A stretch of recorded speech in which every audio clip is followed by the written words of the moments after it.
Hi, everyone. I want to introduce you to my dear brother, Josh, who is someone who's very close to my heart. And he's been on a really, really cool and interesting journey. So I would love to learn more about his carnivore diet and how he's feeling. So, Josh, take it away.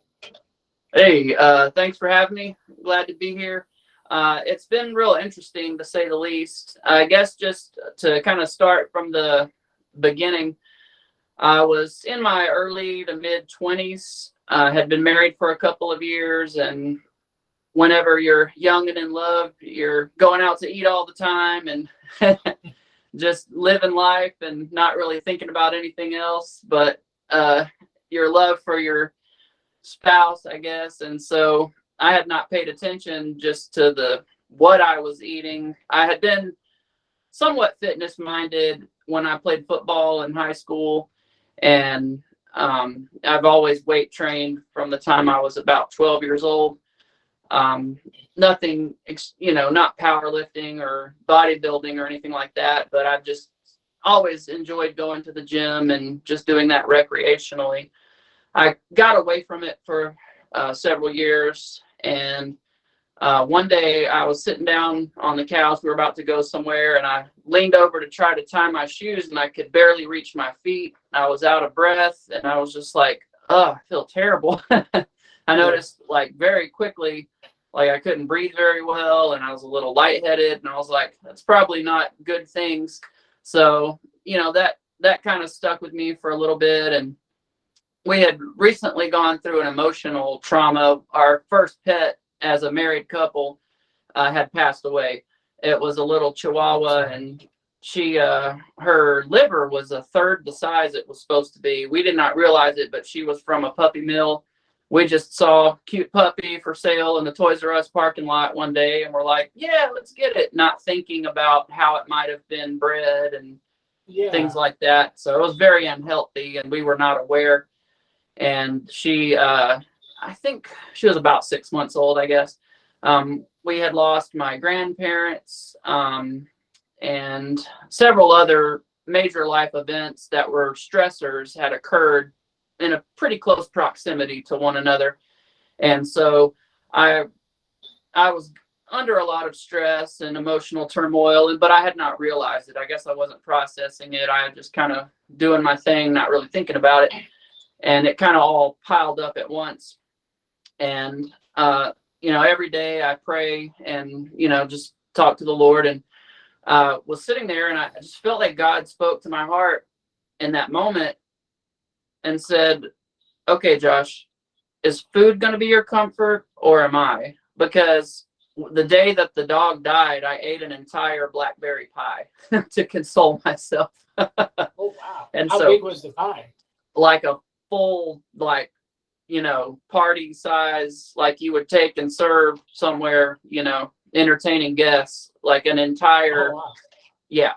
And that's I was going to local fast food restaurant and eating, like, I'd buy 3 double cheeseburgers, a large Dr. Pepper, and 2 orders of With ice or without fries. ice?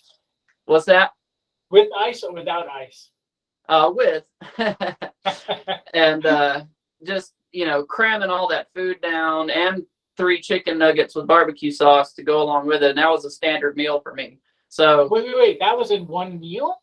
right, Oh, highly wow. processed foods, low quality food, just high in carbohydrates, high in sugars, high in probably seed oils and things, and just so, and that was my, you know I didn't realize it until that moment when I kind of had that epiphany. But looking back, I started to just process and think about how I react to stressors, and it was always to go to food. It was just Yeah. always going to food for comfort and to numb what I was feeling and all of that.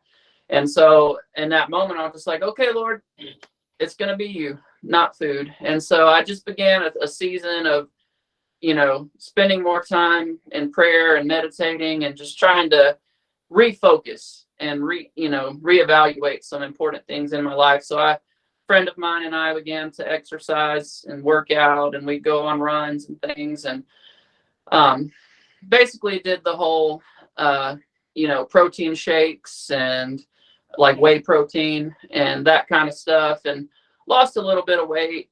But it my stomach, a lot of that fat kind of in the center of your body that can be bad for your heart and everything would just linger. My face would slim out, my arms and legs would slim out, but nothing else ever really would. And I kept reaching, these plateaus. I was going to say, when people say that's bad for your heart, there's a lot of things that are good for your heart, bad for your heart. It's all about balance when it comes to a whole bunch of different things. But, that emotional connection is what people often miss. And you're really just exposing how you felt, which is huge. Right. Yeah. And so, realizing that was an unhealthy behavior, trying to self-medicate with starchy, high carb foods, sweets, desserts, things like that. Good old Southern comfort food. Being a Mississippi boy. Serotonin levels. Yeah. So, that went on. I'd gain and lose the same 20 pounds over and over again. I'd exercise, and then I'd get distracted and stop doing that, and then I'd get back into it again. And I ended up having trouble running.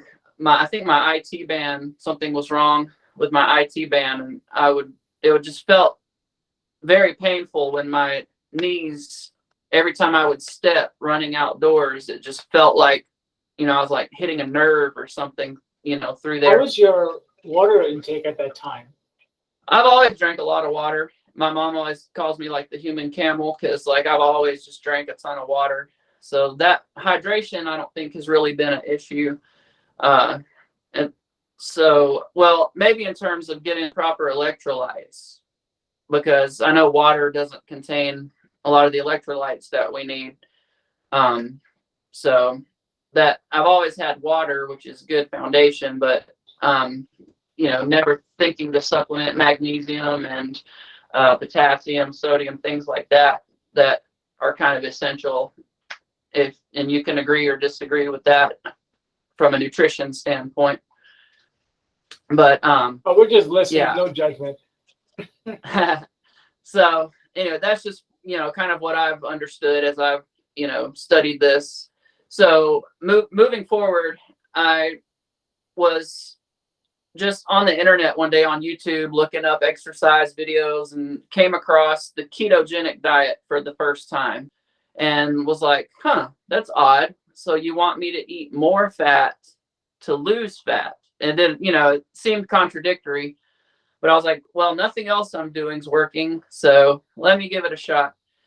So I was 245 pounds. I am 6 foot 1 inch tall. And so I just logged that down and was like, well, I'll take some before pictures, because I'd heard people say, yeah, just take pictures and kind of chart your progress as your body changes. And so I was like, that sounds like a good idea. I'll do that. So I took some before pictures, recorded my weight, took some measurements, and was like, all right, let's do this. And so I did the ketogenic diet, and in about 5 months, I lost 60 pounds. And basically the bulk of my nutrition, I would drink a protein shake at breakfast. I'd drink a protein shake at lunch. And then for dinner, I'd come home. I worked at the Nissan plant in Canton. So I'd work a manufacturing job all day. Then I'd come home and I would eat. I'd get a big old bowl of lettuce and spinach. And then I would put pepperoni in there. And then I didn't like ranch at the time. And so I just put sour cream in there as a salad dressing and mixed it all up, and then some cheddar cheese. And that was my salad. I'd eat that literally every night. And occasionally I'd take like some cold cuts or something and put a little, like some ham, and put a little cream cheese in there, and just basic, stuff you would imagine someone on the ketogenic diet would be eating. And so I would do that. I didn't really, they say you can have some berries in moderation, but I kind of stayed away from fruit just because I was having a burning sensation in my mouth every time I would eat fruit. And I don't know if that was my pH or something, or what, or if I was just having some kind of inflammatory reaction to the berries, or what exactly was going on there. But I kept experiencing that. Pineapple, raspberries would do that to me.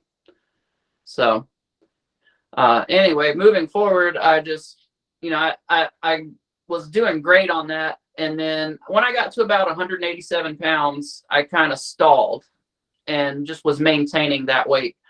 And at that point, I was just eating ketogenically. I wasn't really working out a whole lot. I'd kind of dialed that back a little bit. And then I got injured one day at work, and sustained injury to my spine. I had a herniation at T9 and 10, which was the most severe. And then a disc bulge at C6 and 7, and then a disc bulge at L5S1. And so I was not able to work. They put me off of, because it was manufacturing, there wasn't really anything light duty for me to do up there. So they sent me home on workman's comp leave, and I stayed there for like 3 years at home. And so being very sedentary, not exercising, and then being depressed about my situation, I kind of got away from eating keto diet again and just kind of went back to standard American diet, grains, just everything, just a little bit of everything, really. No real meal plan or anything, just kind of eating whatever I felt like eating, basically. And slowly that weight came back on, and slow enough that I didn't even recognize it. And then one day I went to put on a pair of pants that I had worn previously to go somewhere. I didn't really get out of the house much. So I'm, lounging around in t-shirts and sweatpants and stuff, so I wasn't really paying attention to how my clothes were fitting. And I just felt bad in general. So I didn't associate it with my nutrition. I just associated it with the injury. And they also put me on an opioid that made me feel really, really bad. And I wean myself off of that and stopped taking it because I felt really strange. I was having it was messing with my brain. I could tell, like, I just felt very strange, and my dreams were really, really weird. And I want to say I was hallucinating even mildly when I was awake. It was a really weird time. And so I got off that, and within a couple weeks, I started feeling myself again, and I just left that alone. And really, I didn't want to take a bunch of medicine, so I started weaning myself off my pain medicine as well, just because I didn't want to damage my liver or any of my organs that having excessive pain medicine can do over time. And so I just decided to try to just let my own endorphins and my own body kind of try to take care of itself in regard to the pain. And that I would start doing physical therapy to kind of strengthen my back and get myself where I could function. I didn't really make a whole lot of progress. I had several procedures done where they would take this needle like this long and stick it down in there, and they did a nerve burn, they did some steroid injections, they did all kind of stuff, and none of that ever seemed to help. So I finally, long story short, went to a chiropractor. And when I got to the chiropractor, like, this is about as far as I could move my neck left to right. Like, if I was driving in traffic, I had to use my mirrors. I could not turn my head over my shoulder to check blind spots or anything like that. And after the second visit, I'm looking like way back here. So my mobility started coming back. He got my back, was all locked up and everything. Got my shoulders and all that. He got moving again, and my hips and everything. Like, I was like a new person after like 2 or 3 visits, and then I just progressively kept getting better. Mobility was coming back. I started feeling better. And then I like I said, I went to go put on a pair of pants that I had worn, and like, the button was like this far from even being able to reach the loop to button it. And I was like, oh, I did that again. Okay. So I was like, time to, now that I can function again, I need to go look for a job, and then I need to get my nutrition back in order. So that began the process again of refocusing. And so I did keto again, and it came off much slower the second time, where initially I was dropping 5-6 pounds a week, like clockwork. This time I'd lose a couple pounds. Well, I lost a lot of pounds like the first week, like 12 pounds. And then after that, it was like a pound or two a week. And then I kept also, getting... our metabolism changes as we get older too. Right. And because I was injured when I'm 42 now. I was probably like 36, 7, somewhere in there. Don't make me do that. Well, you have some great genetics. You don't look that age, I'll tell you, brother, honestly. Yeah, well, thank you. I always tell people it's clean living. But yeah, so I this recent stint with keto, I guess I started maybe about a year ago. I did it for like a little bit, and then I kind of got away. Well, let me pause. I tried the vegan diet because I was like, keto was great, but I hear eating vegan is really great for you, and I'd heard tons of great things about it. And I was like, let me try that out before I go back to keto again.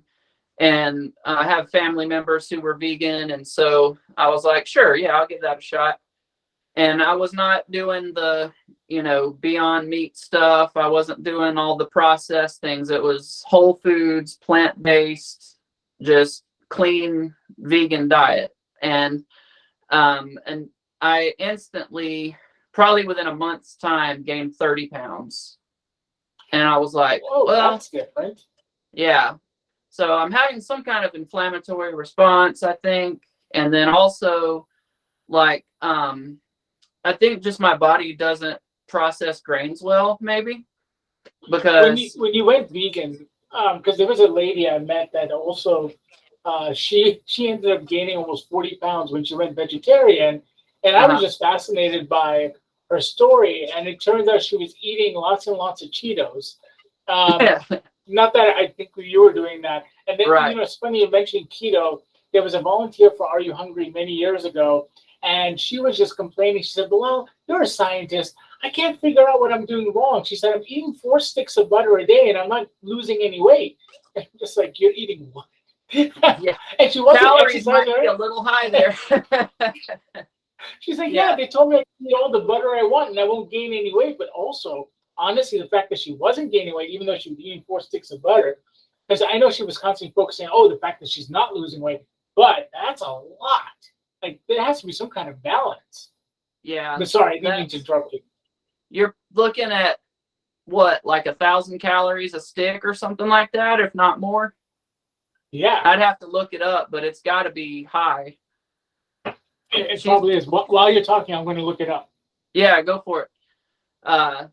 Yeah, so on Carnivore Diet, I probably eat like a couple tablespoons of butter a day. 810 calories on average.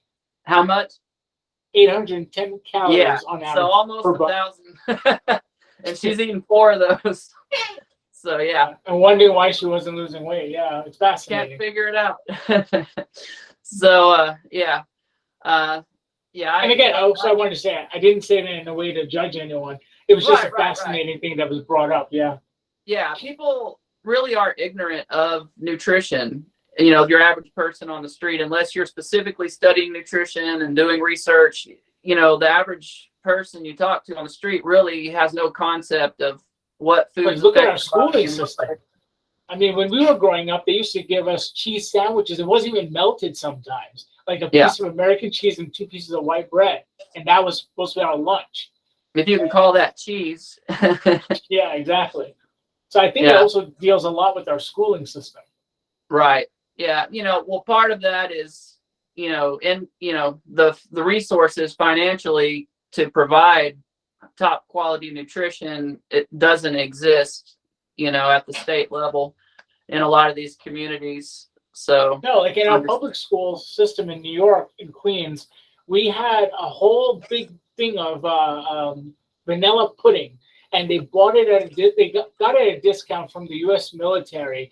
And then, oh God, I feel so disgusted because I love that pudding. I used to go at lunchtime. I was getting excited to eat it, and then I saw them from behind. Apparently, it was scraping off some mold from the top. I promise you, I didn't eat it again after that. But they had these huge tubs, like they were gigantic drums of it. Right. And this is what was being given to the kids. It was given to us. Yeah. And you wonder why diabetes is on the rise and, blood pressure and all these other issues. Yeah. It's wild what we consume. We'll get into the food pyramid and my thoughts on that in a little bit. Yeah. But getting back to kind of my journey.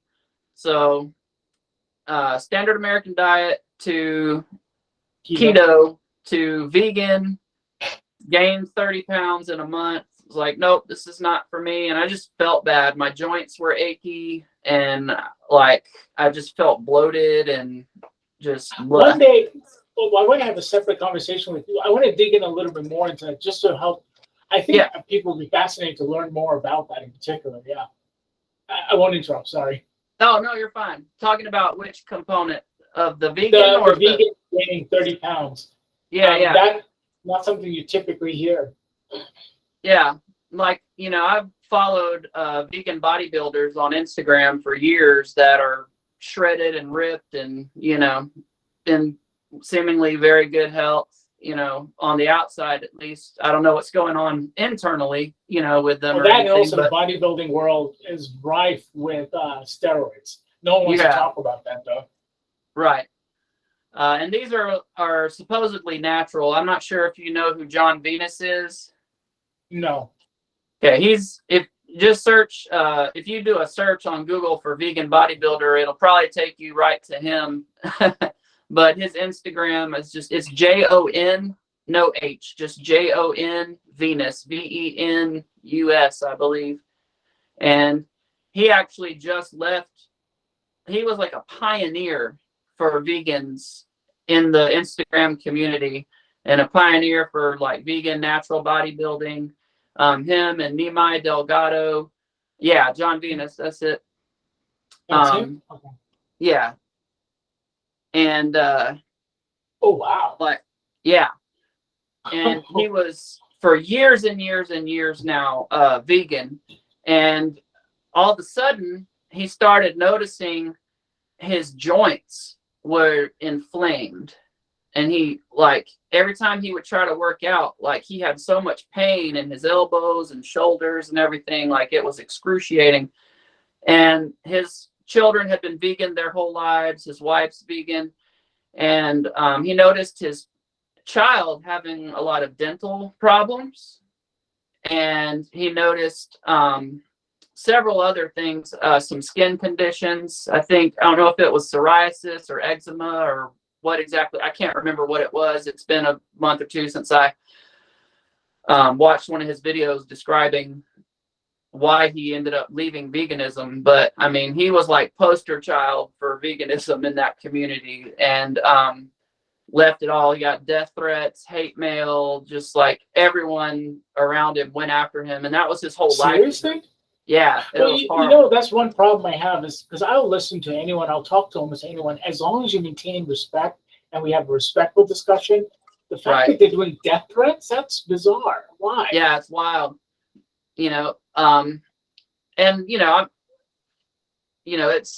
It's not uncommon for vegans to come into some of the carnivore forums and make crazy comments and, say all kinds of bizarre things. Something I've discovered as I've come into the carnivore community of late, there's just always, but I mean, that's kind of true with anything. You've got anything that people are passionate about, you're going to have somebody else on the opposite end that's going to want to interject. Everywhere, yeah. Right. So it's not isolated to vegans. I'm not trying to say that. But it's just something I've noticed. There's crazy people everywhere. Yeah. Yeah, exactly. So, but yeah, he got a ton of hate. Wait, I was going to say on a side note, in our own action figure community, so nothing to do with any particular ideology, some of our own action figure community, there's radicals over there. So everywhere. Right. So I can say, hey, I don't like the joints on that figure, and then I'll get a 10-minute lecture from somebody about how I'm wrong, and that's the perfect articulation setup for that figure, and I'm crazy. yeah. So to each their own, I guess.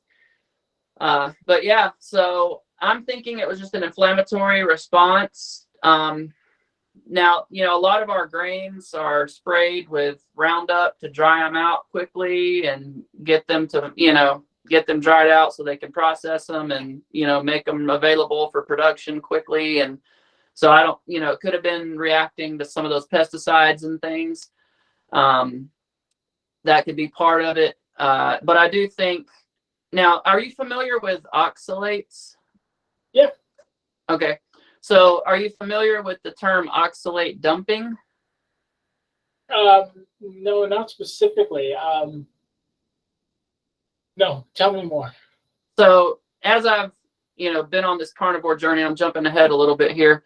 A lot of the things that I hear over and over again is as people start having withdrawals from, the sugar and the processed foods, and they stop eating vegetables, they experience what they call oxalate dumping, which is another, I guess, withdrawal from the plant food they're eating. And I've heard that it's, like certain plants have oxalates in them and that they're toxic to us. Well, oxalates, it's actually more prominent, in particular, like with the spinach. So Okay. I deal with that a lot when it comes to most people. But the problem with most people thinking about that is that if you are a normal functioning human with normal functioning kidneys, you really shouldn't have a problem with oxalates. And also the oxalate content in spinach is substantially higher than what most people even realize, and they don't demonize spinach, for example. And then Right. even spinach, if you consume it at very unusually high levels, it can actually trigger a histamine response, an inflammatory response. And on another side note, actually, there's a natural steroid that can be derived from spinach as another whole other conversation, which is fascinating. Yeah. And I was eating a ton of spinach at the time. Yeah. So remember my salads with all the spinach and everything at night? Yeah. And that was like every day. And I mean, I'm talking a big bowl. Like I don't do anything small. So it was a massive like salad bowl that I was eating myself, and I was putting spinach in eggs. I was putting spinach on wraps. I was putting spinach in everything. So I might have had that histamine response from that. Might have been part of the inflammation that I was experiencing. Yeah, because there's some people that I've met from some of my lectures. They've attended some of the talks I've done, and they were like loading up on loads and loads of mushrooms. And they didn't realize that can actually cause other secondary issues, especially if you eat certain types of mushrooms. It can create like skin urticaria, like the rashes on your skin. Then also your body has trouble processing some of the compounds, like in raffinose, for example. But again, just extremes as a whole is not usually good for you. Right. Yeah. So, and, there's a couple different approaches and schools of thought on carnivore diet. Some people, just like with, veganism, they can be very occultic and like, die hard and everyone else is wrong and evil if they're not doing this. You've got those crazy people in the carnivore community too that are, like everyone else is an idiot if they don't eat this way and all that stuff. So I've actually met some of them because they've teased me about my kale. Yeah. Yeah. Yeah. So not surprising, unfortunately. But yeah, so a lot of people though, I would say even the majority of the people are just very warm and welcoming and that I have interacted with. And people like, I don't know Bella's last name. Her YouTube channel and Instagram is Steak and Butter Gal. There's a Dr. Anthony Chafee, who is he was a rugby player and I think an Olympic rugby player and like a triathlon runner, I believe, and just a phenomenal athlete. And he's been vegan for a couple decades now, I think, or at least 10 years. probably more. Is And this lady, yeah, that's her. steak and butter? Yeah, Bella. And who was the other guy? I'm sorry. Bella, you said her name was? Yeah, that's her right there in that little video down there. Steak and Butter Gang is her forum, but she has a YouTube channel, and basically, she was vegan. Her hair was falling out. She hadn't had a menstrual cycle in 2 years or more. Oh no, like 7 years. She hadn't had a menstrual cycle in like 7 years, and was very unhealthy. She left the vegan diet, went carnivore, and she was also like Whole Foods plant-based. She wasn't eating Cheetos and French fries and Cokes. You know, she was strictly whole food plant-based, very healthy vegan, and was having all these issues with inflammation, hair loss, no cycle for 7 years, all kinds of health issues. And like, I think she said within a couple weeks, or maybe it was a couple months, I can't remember, that her period came back, her menstrual cycle. Her hair started growing back and getting thick. She also had severe cystic acne and eczema, and all of that went away. So all of these inflammatory issues she was having from her diet, on the vegan diet, all completely cleared up as soon as she went carnivore. And like she eliminated everything, but I think she was eating ribeye steaks. I don't think she even used salt. She would just put butter on it, butter and ribeye steaks, and then she would have eggs. She would eat tons and tons of eggs, and she gained about 30 pounds, and it like in that first few months, and then all the weight just fell off, and her skin cleared up, her hair started growing back, she got her menstrual cycle back, like all her hormones regulated, and like she's never looked back. So I stumbled I'm across just curious if she was, sorry, I was just curious if she Go was ahead. seeing a doctor regularly, and if she ever got a blood panel done, and because there's certain inflammatory markers you can look for. I was just curious if she ever had that done. Yeah, But it's I'm not fascinating, sure. yeah, listening. Yeah, I'm not sure. I'm sure she's talked about that, but And who was I the other don't guy you recall. mentioned? I'm sorry. Who was the other guy you mentioned? So there's a Dr. Ken Berry and a Dr. Anthony Chafee that I think Dr. Ken Berry, that's him at the top, Ken D. Berry. There's two Ken Berries, so you gotta, yeah, that's him. He was eating ketogenically, and then you know the little challenges people do on Instagram all the time. You know, you do a push-up challenge or this challenge. He was like, I'm gonna do the carnivore challenge. I'm just gonna eat carnivore for a month and just see what happens. Well, that was 2 years ago. He doesn't want to go back because he had high blood pressure, and all that's gone. He's off all his blood pressure medication, and several other issues he was experiencing, all cleared up and gone. And also, he's lost a ton of weight. And like over and over and over again, as I kind of went down the rabbit hole. So let me just go back to how I got to carnivore. Got off vegan diet, decided it wasn't for me, was feeling like garbage, was gaining weight. And so I went back to keto and was just, like I said, I lost 12 pounds, and then it immediately slowed to just 1 or 2 pounds a week. And then I would gain it back, and then I'd lose it again, and then I'd gain it back again. Every time I would get down to about 200 pounds, my body would like immediately spring back up about 10 pounds. Like it just did not want to be under 200 pounds anymore. And I had been at 187 previously, so I was frustrated, like, you know, why? I know I've done this before, why can't I get there? And so I was eating a lot of broccoli. I was eating zucchini, squash, spinach again, and green beans. Those were kind of the most of the vegetables I was eating. Cabbage here and there. A lot of cruciferous What's funny, vegetables. yeah, Go it's ahead. funny that you mentioned it also because people also constantly ask me about kale, broccoli, and they tell me that kale it's an anti-cancer, or broccoli it's an anti-cancer and has strong anti-cancer effects. When it comes to some of the compounds, it does not interact with all of our bodies the exact same way. One of the Right. things, for example, when it comes to our natural flora and how our body can actually turn some of the compounds into the active formats, not everyone does it the same way. And then you're dealing with also the treatment of it. I mean, these things get very complex. So there's no one size fits all for anyone, even when it comes to supposedly healthy vegetables. Right. Exactly. And and a lot of people that another good one is what's her name? Kelly Hogan.